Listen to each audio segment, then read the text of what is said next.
Boa noite, meus queridos. Acho que orar nunca é demais, né? Gente, no final do louvor, o Senhor começou a mostrar muita gente aqui aflita, tá? Vamos orar por isso? Amém? Senhor Deus, obrigado, Pai, porque hoje nós estamos em um tempo precioso, Pai.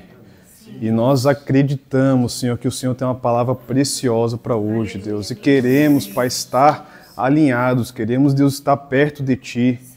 E o Senhor me mostra nessa noite pessoas aflitas, Deus, pessoas angustiadas. E, Deus, em nome de Jesus, nós repreendemos todo espírito que está importunando essas pessoas. Nós repreendemos em nome de Jesus toda essa opressão, Deus.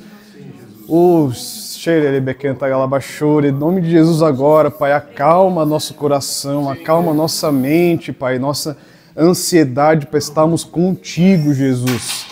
Queremos só estar contigo, Deus. Nos permite ouvir Tua voz nessa noite.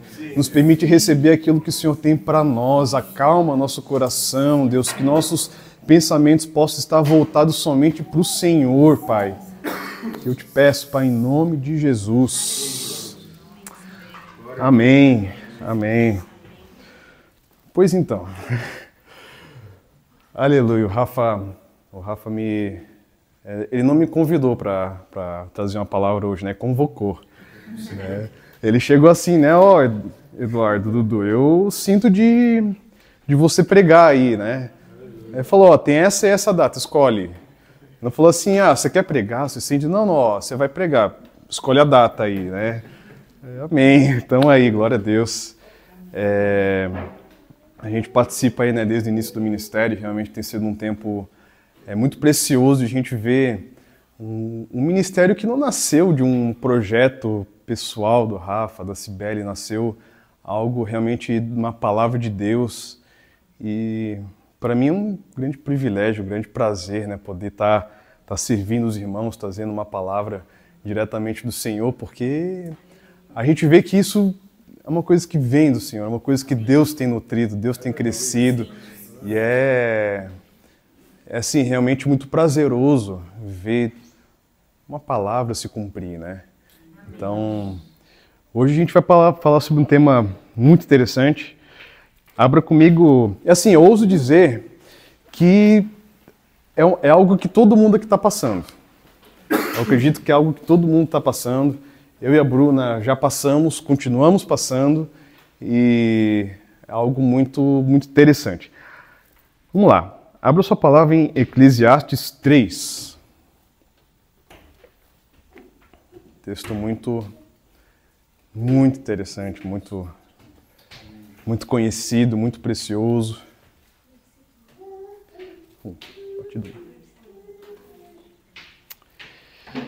Ixi, acho que é a minha A.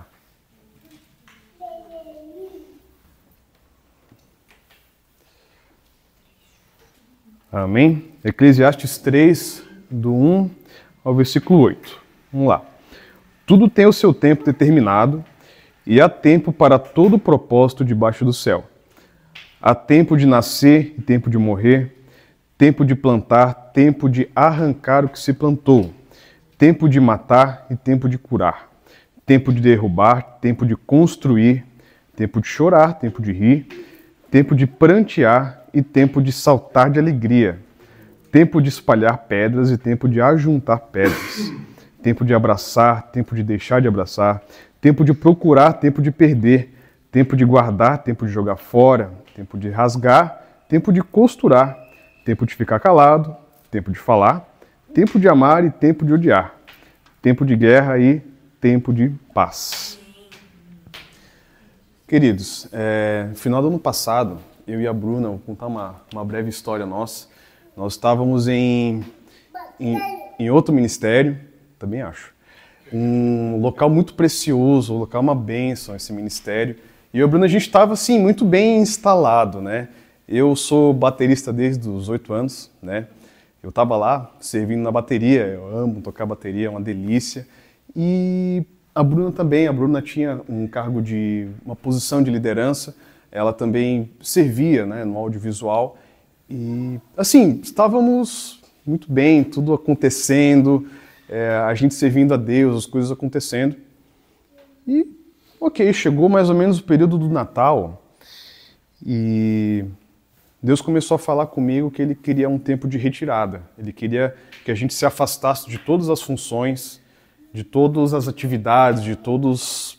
Realmente, Ele queria que a gente afastasse um tempo só para Ele, para a gente ficar escondido nele. A gente recebeu isso com muita clareza do Senhor. E eu estava ali tocando bateria, tudo bem, né? A gente recebeu essa palavra. Então já estava na minha cabeça que eu ia falar com os pastores e avisar, ó, eu e a Bruna a gente vai se afastar um pouquinho, a gente vai ficar um tempo só nós e Deus. E de repente, dia 24, a gente saindo de casa para ir passeio de Natal, eu quebro minha mão. Eu quebrei minha mão bem aqui, um ossinho bem pequeno, chama amato, esse osso. Então, na verdade, Deus não mandou eu sair. Deus, sim, que nem um cara que está no palco e vê outro com a bengala e puxa assim, foi tipo isso, né? E tudo bem, né? Esse processo foi uma bênção. Eu aprendi a fazer muita coisa com a mão esquerda, né? Todo mundo é destro aqui? Algum canhoto? Já imaginou se escovar a mão com a mão esquerda? Escovar o dente com a mão esquerda? Comer sushi com a mão esquerda? Irmãos, Deus me deu habilidades sobrenaturais nesse processo.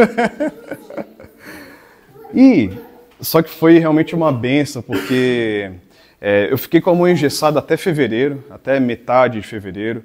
Né? Foi ali tempo de dezembro, janeiro, metade de fevereiro. Acho que foi final de fevereiro que eu tirei o gesso, tirei a tala. E assim, em todo esse tempo Deus trabalhou muita coisa.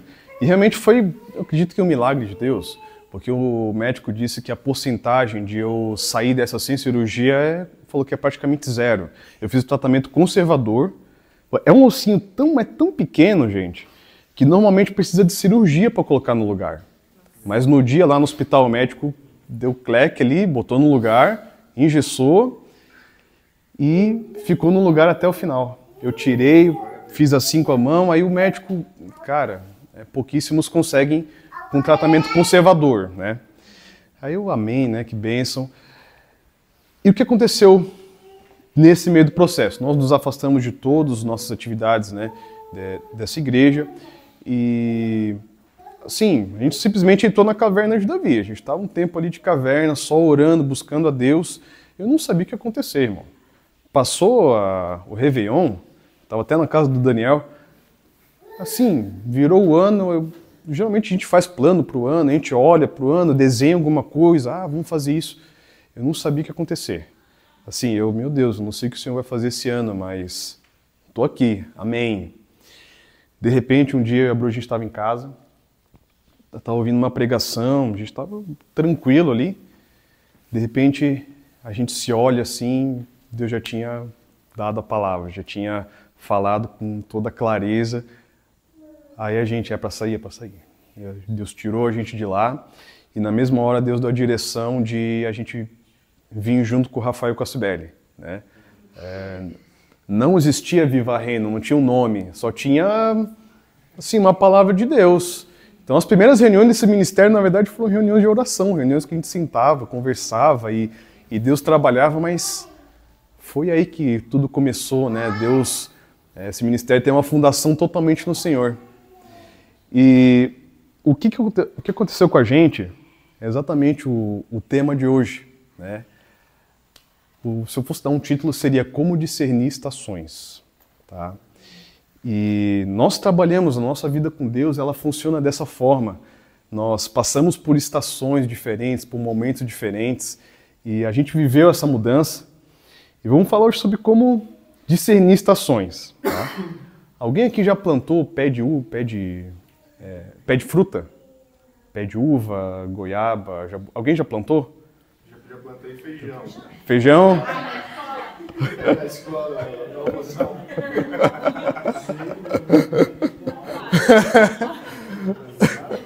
Ok, então os irmãos já entendem do assunto, né? Tá tudo bem. Alguns aí já plantaram bananeira também, mas tudo bem. Irmãos, quem planta uva, por exemplo, um bom agricultor, ele Se tem uma coisa que ele precisa dominar é o discernimento de estações. Ele com certeza ele só vai ter sucesso, dentre outras coisas, dentre ele saber todo o processo de plantio, de cultivo, de colheita, ele vai ter sucesso se ele conseguir discernir as estações. E para isso ele precisa observar várias coisas, como temperatura, calendário agrícola, previsão do tempo, meteorologia. Ele precisa dominar alguns assuntos para ele ter sucesso no seu trabalho, certo? E assim como um bom agricultor, a gente também precisa discernir as estações.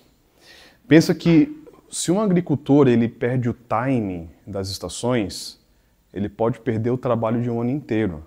Porque quem planta uva, a pessoa sabe que tem regiões que só de agosto a novembro, que é a região que é o período produtivo da parreira, né? Ou seja, um ano só para frente que ele vai ter oportunidade de conseguir ver essa plantação num ciclo produtivo. E com a gente é assim também. Se nós, na nossa vida, a gente perde o timing, esse discernimento das estações, a gente pode jogar muita coisa fora. A gente pode perder muito tempo de trabalho. E pode doer. Certo?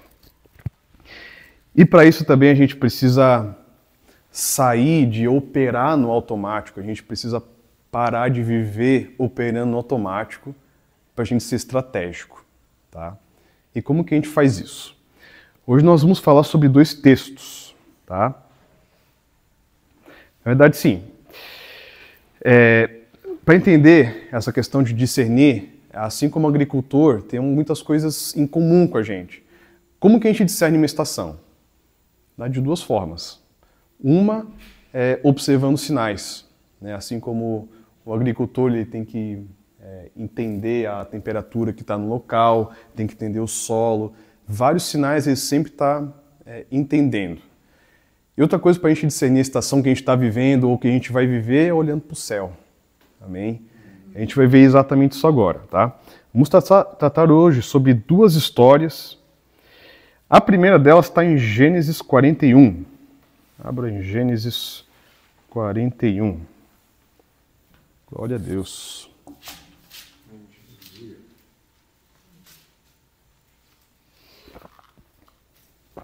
Eu vou aqui para o lado para não ficar na frente da minha esposa. Então depois ela briga comigo.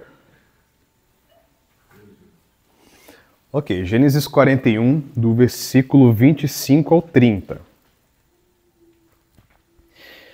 Vamos lá.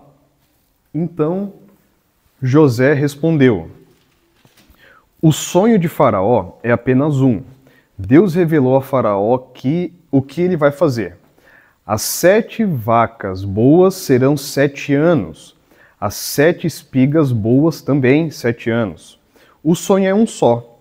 As 7 vacas magras e feias que subiam após as primeiras serão 7 anos, bem como as 7 espigas mirradas e queimadas pelo vento leste serão 7 anos de fome. Essa é a palavra, como acabo de dizer ao Faraó.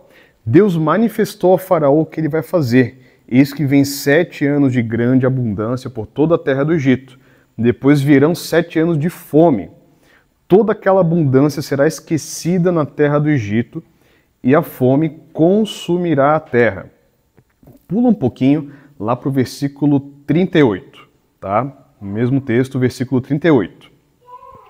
Então Faraó perguntou aos seus oficiais: será que poderíamos achar alguém melhor que José, um homem em quem está o Espírito de Deus? Depois Faraó disse a José: visto que Deus revelou tudo isso a você, não há ninguém tão ajuizado e sábio como você. Você será o administrador da minha casa, e todo o meu povo obedecerá à sua palavra. Somente no trono eu serei maior que você. Até aí. Aqui, essa é uma história que eu gosto muito, é uma história que mexe muito comigo.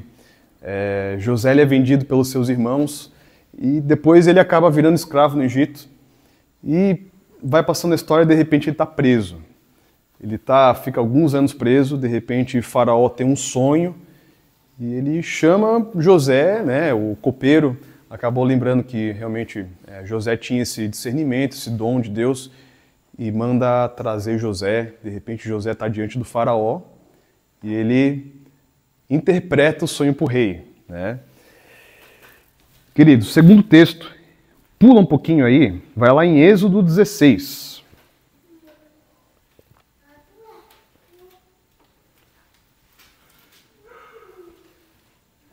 Tem que ficar ligado aí.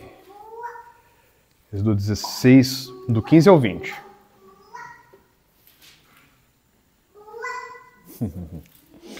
Vamos lá. Êxodo 16, versículo 15. Quando os filhos de Israel viram aquilo, perguntaram uns aos outros: que é isso? Pois não sabiam o que era. Moisés respondeu: isso é o pão que o Senhor dá a vocês para comerem. Isto é o que o Senhor ordenou, que cada um recolha o que se consegue comer, 2 litros por cabeça, segundo o número de pessoas. Cada um pegará para todos os que vivem em sua tenda. Assim o fizeram os filhos de Israel, e recolheram uns mais, outros menos, conforme a medida fixada. E não sobrava para quem havia recolhido muito, nem faltava para quem havia recolhido pouco, pois cada um recolhia o quanto conseguia comer.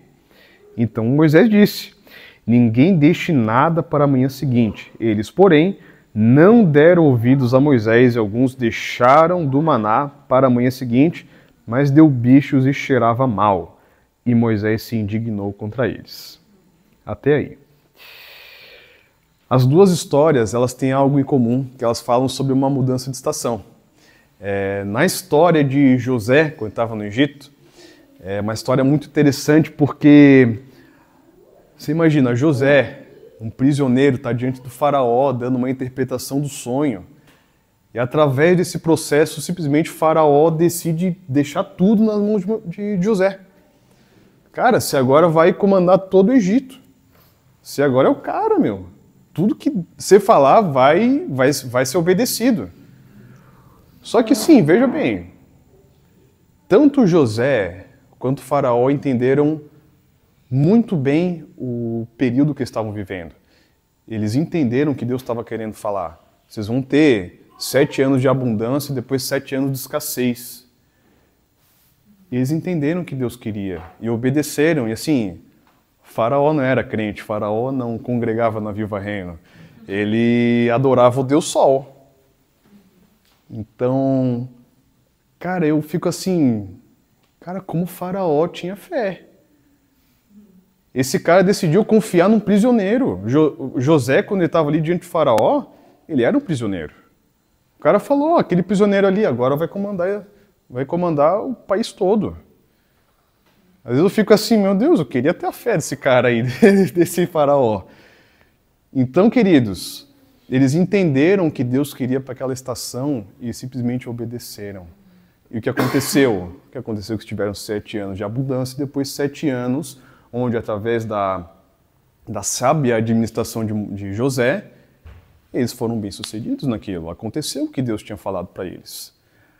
Por outro lado, na outra história, uma história que também mexe muito comigo é que é o povo de Egito, o povo de Israel no deserto.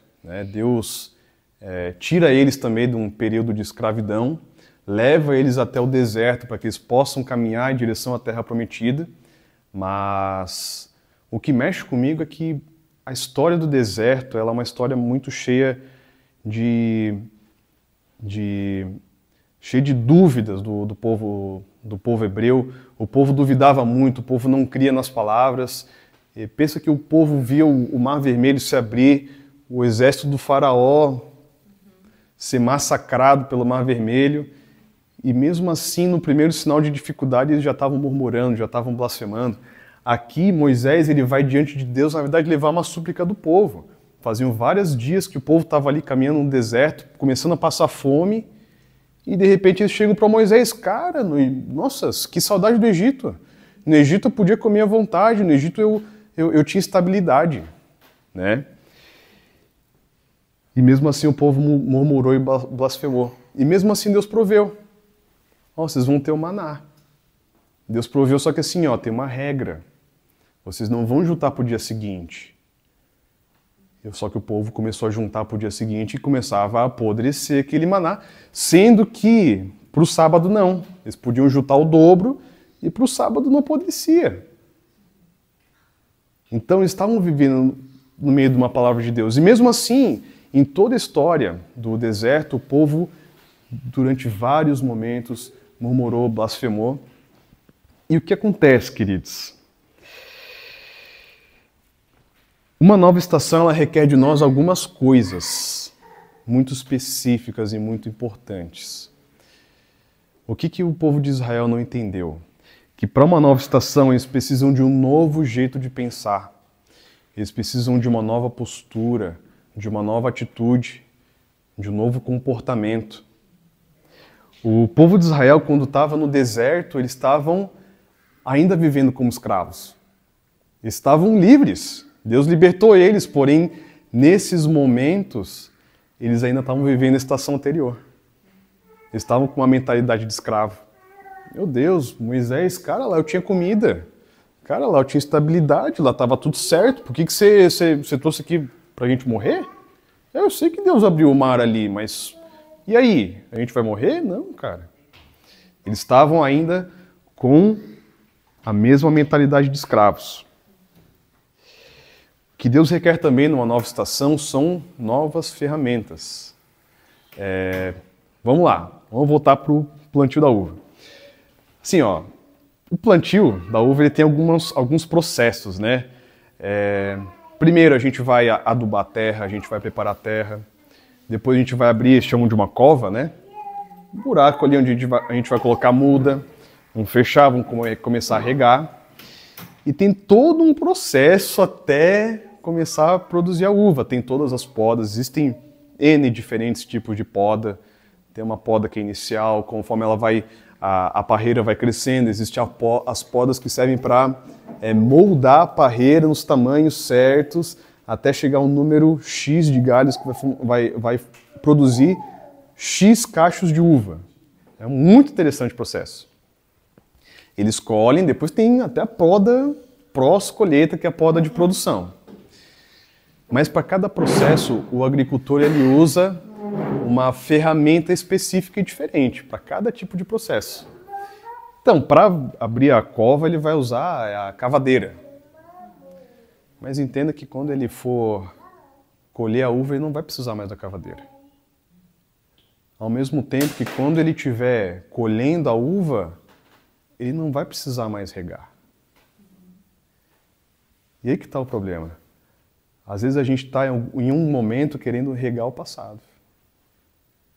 Então cuidado quando a gente está em uma estação querendo regar a anterior, querendo regar coisas do passado. A gente está aqui para olhar para frente, isso não vai nos levar para frente, amém? Amém? Ferramentas novas. Se Deus te tirou de um lugar, pare de regar as coisas do passado. Amém. Pare de regar sentimentos, relacionamentos que não são espíritos, hábitos. Deus te quer fazendo coisas diferentes, com uma atitude diferente. Amém. Mas tem algo mais também que Deus quer, tá? Abra sua palavra em Eclesiastes 11, do 4 ao 6.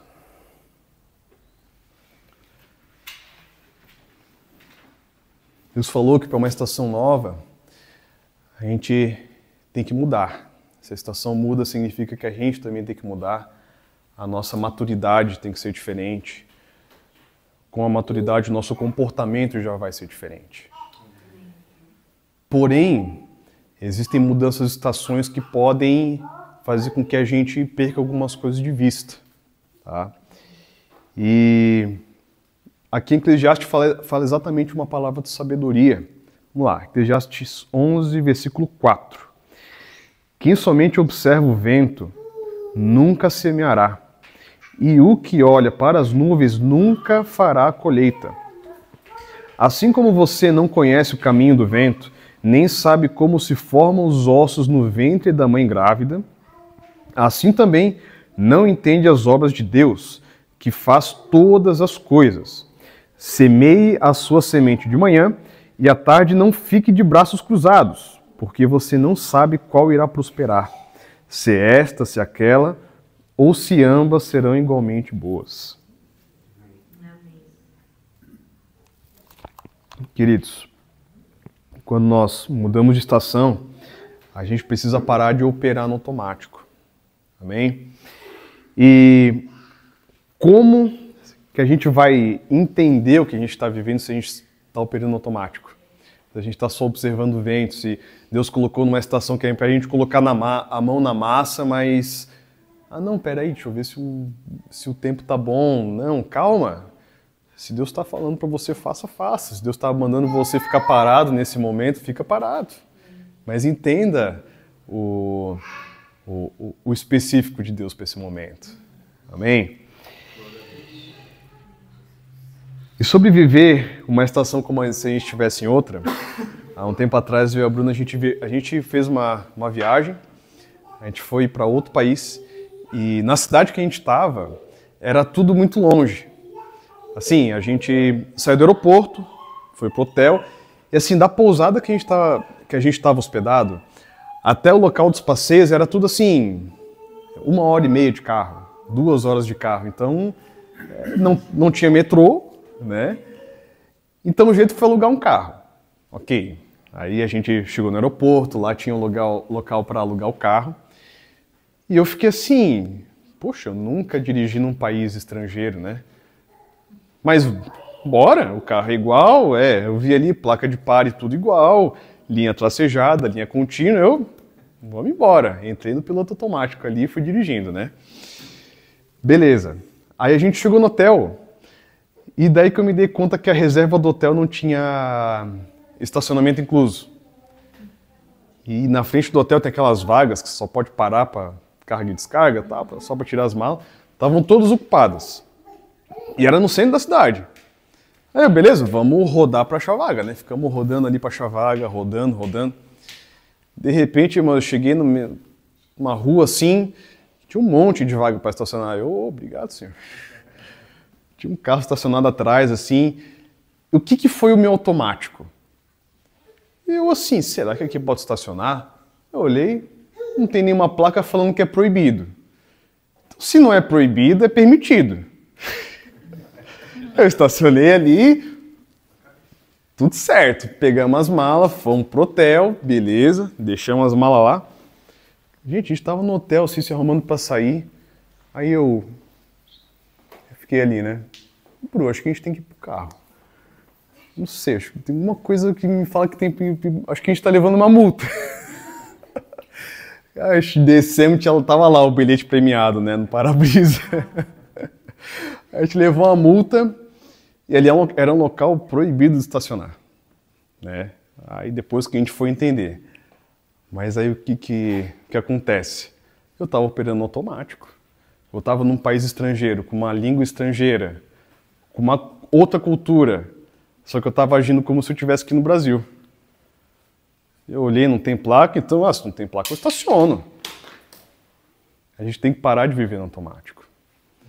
E depois, quando eu fui entrar no carro, que eu fui entender que no lado do carro tinha uma linha verde no meio-fio.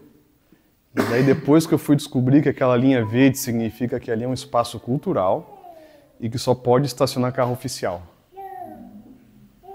Quando a gente muda de estação, a gente vai ter que observar sinais diferentes do que a gente está acostumado. Amém, Jesus. Eu estava acostumado a ver placa de trânsito, não uma linha no chão. A gente opera no automático, a gente olha só para as mesmas coisas. E Deus quer ampliar a nossa visão. Você está entrando num lugar novo, num tempo novo. Cara, você precisa olhar com outros olhos, com outra atitude, com outro pensamento. Amém? Amém, Jesus. É hora de a gente se alinhar com a estação que a gente está vivendo, com o período que a gente está vivendo. Ao mesmo tempo que a gente precisa ter cuidado ao parar. Amém? Esse texto de Eclesiastes, ele fala exatamente que quem somente observa o vento nunca semeará, e o que olha para as nuvens nunca fará colheita. Existe o tempo de parar. Assim como fala também no outro texto de Eclesiastes que a gente leu, Eclesiastes 3, existe a forma de parar, só que a gente não pode estagnar. Existem momentos onde a gente precisa ser intencional ao parar, onde Deus realmente vai nos parar, senão vai doer. Que nem eu fiquei refletindo a respeito disso sobre a minha mão, né? Deus tinha falado, se afasta, né? Dá pra dizer que eu sou meio viciado em tocar bateria, porque eu passei quase a minha vida toda, mais de metade da minha vida tocando bateria. E Deus tinha falado, agora eu quero um tempo que você fique aqui só pra mim. Só que talvez se me chamasse, um baterista faltou, talvez eu fosse. Aí hoje eu fico pensando, cara, pode ser que tenha acontecido isso na minha mão, de uma forma muito misericórdia pelo Senhor, porque se eu tivesse que passar por cirurgia, ia ser muito mais complicado. Talvez seja até o Senhor estava me parando naquele momento, porque sabia que eu, por minha própria e livre, espontânea vontade, não ia parar. Então a gente precisa entender até o tempo de parar, senão... Amém. Se você está assim, cara, Deus está mandando eu parar, mas eu não quero, Deus vai te parar. Por isso tem que ser intencional. Que a gente não pode fazer estagnar. Deus está nos colocando num momento de transição, mas eu estou parado, não estou fazendo nada. Até quando a gente está num momento de transição, a gente precisamos nos mover no Senhor. Amém. Um momento de caverna é um momento de preparo, é um momento de forja, amém, é um momento de preparar, de adubar o solo, de olhar para dentro, de plantar coisas, de tirar pragas. Também velhos hábitos que não condizem com o que eu sei que Deus vai fazer no futuro. Cara, se Deus está te colocando num momento de transição, é o melhor momento, é o momento certo para você tirar as pragas. Amém? E também, se você está num momento de portas fechadas, onde Deus te parou em algumas coisas, Deus fechou portas, a gente não pode ver isso como uma forma negativa. Deus está te preparando para alguma coisa. Glória a Deus. Amém?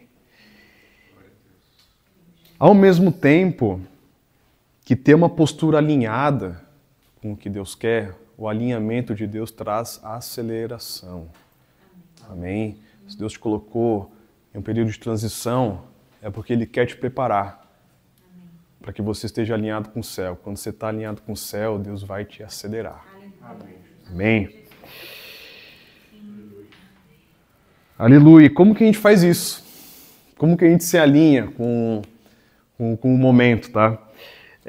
Efésios 4, 22 ao 24, fala exatamente isso. Exatamente a chave para a gente entender o que a gente precisa fazer, qual a atitude que a gente precisa fazer. A gente falou hoje que nós precisamos ter uma mentalidade diferente para uma estação, para um período diferente. A gente precisa de um comportamento diferente. Precisamos nos mover de um jeito diferente. Se você sempre se moveu em Deus da mesma forma, talvez Deus está te trazendo aqui para você sair do automático. Amém. Aleluia. Queridos, eu preguei uma vez na minha vida, pelo que eu lembro. Mas eu sempre fui do louvor. E depois desse período de transição, parece que Deus... Eu sempre falo brincando com o Rafa, com a Sibeli, com o Daniel, que eu não passei por um período só de fisioterapia no braço. Foi assim, não sei se você já fez fisioterapia. Você pode desejar nunca fazer. É bom você desejar nunca precisar de fisioterapia, porque não é legal. Mas eu tirei a tala, irmãos, eu não conseguia fazer isso aqui, ó. Eu tinha que sim, me concentrar para fazer isso aqui. Como que era a fisioterapia? Botava a mão na água quente, aí vinha lá a fisioterapeuta fazia assim. Cara, eu vi estrela. Espiritualmente, Deus fez a mesma coisa comigo. Depois que a gente trocou de estação, o Senhor começou a falar comigo de forma como Ele nunca falou. Eu passei a ter visões como nunca tinha visto. Eu desenvolvi dons espirituais que eu nem lembrava que eu já tinha vivido dessa forma. Deus nos move de estações diferentes para que a gente opere de formas diferentes. Amém? Efésios 4, 22. Como que a gente faz isso? Quanto à maneira antiga de viver, dispam-se do velho homem que se corrompe por desejos enganosos para serem renovados no modo de pensar e se vestirem do novo homem, criado para ser semelhante a Deus em justiça e santidade provenientes da verdade. Amém? É assim que a gente vive uma nova estação. A gente vai se despir do velho homem e, que a palavra fala, a gente vai se vestir do novo homem, criado para estar buscando a estatura do homem perfeito, a estatura de Cristo. Esse é o nosso maior objetivo aqui, que é a maturidade de Jesus. Eu falo para o Rafa que ele está pregando uma série de só sobre o mesmo tema, né? Não sabe mudar o tema. Mas ele só prega sobre maturidade, né? Os últimos cultos foi só maturidade. Meu Deus, que bênção, porque como a gente precisa disso, como é pontual, como a gente carece de estar na maturidade à altura do Senhor, né? Não trate os momentos de transição como continuidade também, queridos. Nós estamos em um momento de transição. Por isso que essa eu vi que é uma palavra muito pontual para a igreja, porque aqui é tudo novo. Acho que é a terceira vez que a gente está nesse salão. A gente teve um culto lá, antes era no próprio apartamento do Rafa e da Cibele, tudo está mudando. Sim, a cada vez Deus está trazendo pessoas diferentes, é tudo novo. É tudo novo, mas ao mesmo tempo a gente sabe que esse é um período de transição, não é continuidade, não vai permanecer assim. A gente está aqui no período de preparação para algo que a gente sabe que Deus tem. Só que a gente tem que ser estratégico. Eu tenho que saber que isso é uma transição. Eu tenho que saber que a gente não vai ficar 10 anos da mesma forma. A gente tem que saber que a gente vai nos mover, que vai ter mudanças. E toda mudança é desconfortável. Amém? Toda mudança de casa é desconfortável. E a gente tem que estar preparado para passar por esse desconforto, porque a gente sabe que Deus quer aumentar a nossa capacidade para a gente viver de uma forma muito mais precisa nele, muito mais exata. Amém? Queridos, tem algo que não estava no script, mas o Espírito Santo está me chacoalhando faz um tempinho para falar. Eu não sei se é algo que você... Eu não sei. Na verdade, eu vou ser bem sincero que nem eu entendi isso, mas amém. Nossa função aqui é obedecer, né? Mas, queridos, o que Deus quer te dizer hoje é que Ele é o sol que ilumina os teus passos. Amém. Amém? Ele é o sol que ilumina os teus passos, querido. E, meu Deus, o que significa? Aleluia, irmãos. O que é natural pra gente? Caminhar. Digamos que eu vou sair aqui na praia de Itapema. Meu Deus. O que é natural, fisiologicamente falando para mim? Caminhar de dia, no sol, ou caminhar à noite, às 11 horas da noite? Natural, fisiologicamente, é de dia. Por quê? Porque de dia eu tenho o sol iluminando, eu vou ver a areia, eu vou ver o mar, o sol vai me esquentar, porque está inverno, então pelo menos frio não vou passar muito. Mas se eu sair agora às 23 horas, vamos supor que Itapema não tivesse poste, não tivesse iluminação. Não ia ser natural, né? Eu ia chegar lá, tá tudo escuro. Eu não iria ver nada, então eu iria talvez tropeçar num buraco. Eu poderia cair num buraco. Eu poderia ser assaltado, porque está à noite, escuro. Porém, queridos, em alguns momentos a gente está fazendo isso. A gente está dando desculpa que tem luz artificial para fazer coisas que a gente não foi chamado para fazer. Deus nos criou para andar, para caminhar na praia, enquanto o sol está brilhando, enquanto tem luz, enquanto a gente está olhando. Porém, às vezes a gente quer sair de madrugada para fazer uma coisa que não condiz com o momento. Ah, não, mas tem luz na praia. Tá bom, cara, mas meu corpo não foi feito para eu caminhar todo dia às 11 horas. Deus quer mudar atitudes para... Deus para, querido, de viver aquilo que você não foi feito para fazer. Deus quer te alinhar para você fazer coisas que você foi feito para fazer. Amém?